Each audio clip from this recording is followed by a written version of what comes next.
ভাপ দিয়ে নেওয়া হয়ে গেছে। এখন আমি এই জল থেকে বাঁধাকপি আর শিমটা সেকে তুলে নেব। রান্নার জন্য এখানে আমি কড়াইয়ে সরষের তেল গরম করে নিয়েছি।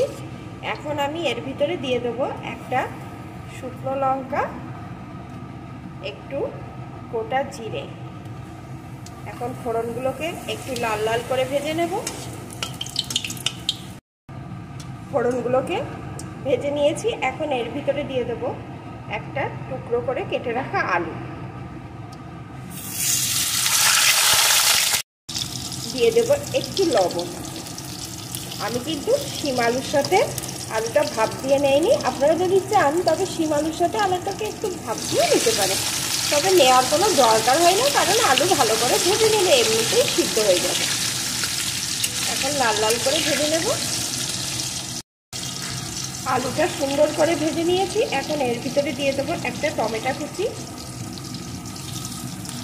দিয়ে দেবো কয়েকটা চেরা কাঁচা লঙ্কা। এখন এগুলোকেও একটু ভেজে নেব।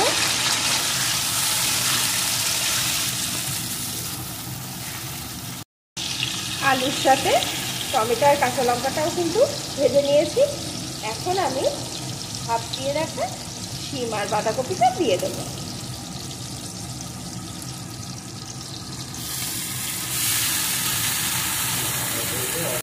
সাথেই দিয়ে দেবো লবণ। আলু ভাজার সময় কিন্তু লবণ দেওয়া ছিল, সেই বুঝে দিতে হবে।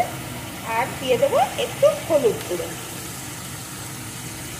এখন আঁচটাকে একটু হাইতে রেখে কিছুক্ষণ ভালো করে এইভাবে নেড়ে নেড়ে ভেজে নেব, তাহলে এর ভিতরে যে জলটা আছে সেই জলটা টেনে যাবে।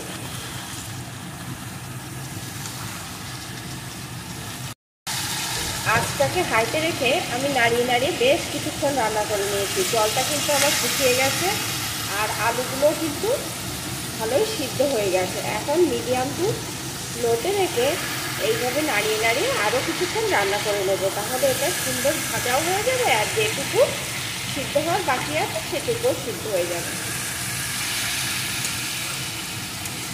এইভাবে সমানে নাড়িয়ে নাড়িয়ে রান্না করে নেব।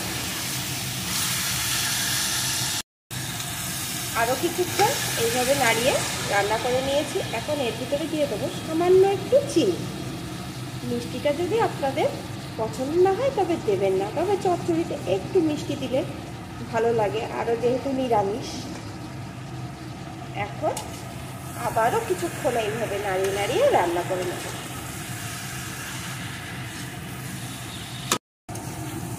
চিনি দেওয়ার পরেও আমি একটু নাড়িয়ে রান্না করে নিয়েছি। এখন কিন্তু রান্নাটা কিন্তু আমার মোটামুটি রেডি।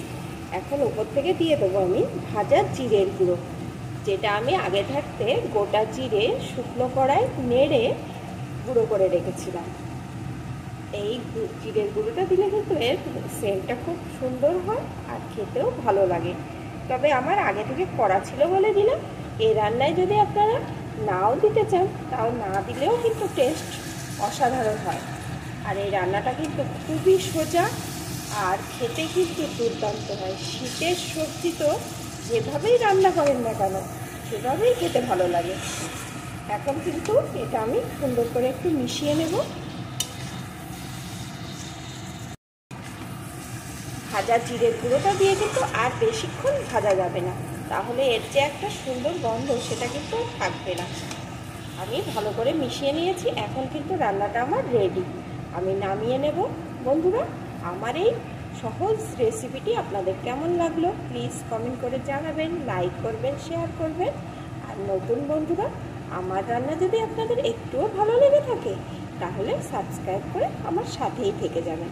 এখন এটা আমার রেডি, নামিয়ে নেব। এটা কিন্তু গরম ভাত, রুটি কিংবা ডালের সাথে এই চচ্চড়ি খেতে অসাধারণ লাগে। আর রান্নাটা যেহেতু সোজা, যে কেউ করে নিতে পারেন। তাহলে আমি রেখে দিই, আবার আসবো নতুন কোনো রান্নার সাথে।